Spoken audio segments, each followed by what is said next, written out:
Hey hello welcome back to ஷாக்காஸ். இன்றைக்கி என்ன காரை பற்றி பார்க்குறோன்னு பார்த்தீங்கன்னா 2014 model Honda City SV variant mid variant vehicle இது. இந்த வண்டியோட ஓனர்ஷிப் பார்த்தீங்கன்னா செகண்ட் ஓனர். கிலோமீட்டர் பார்த்தீங்கன்னா 95 ஓடி இருக்குது. Tyre condition above 90% including stepney. Insurance இல்லை. ஃபியூல் டைப் பார்த்தீங்கன்னா பெட்ரோல். டிரான்ஸ்மிஷன் பார்த்தீங்கன்னா மேனுவல் டிரான்ஸ்மிஷன். இந்த வண்டியில் என்னென்ன ஆப்ஷன்ஸ் இன்டீரியர்ஸ் எப்படி இருக்குது ஒன்று பார்த்துடலாம். ஆப்ஷன்ஸ் பார்த்தீங்கன்னா பவர் ஸ்டீரிங் வந்துடும், கம்பெனி மியூசிக்கல் சிஸ்டம். ஏசி பார்த்தீங்கன்னா இது feather touch fully control system வந்துடும்.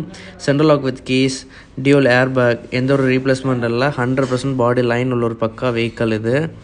இன்டீரியர் பார்த்தீங்கன்னா டபுள் டோன் இன்டீரியரில் வருது, இன்க்ளூடிங் டேஷ்போர்டு எல்லாமே. கஸ்டமர் தனியாக லெதர் சீட் போட்டிருக்கிறாங்க. அதுக்கு கீழே ஒரிஜினல் சீட் கவர்ஸ் இருக்குது. இந்த வண்டியில் பார்த்தீங்கன்னா உங்களுக்கு ஆட்டோமேட்டிக் மிரர் அட்ஜஸ்ட்மெண்ட்டும் வந்துடும், அட்ஜஸ்டர்ஸ்.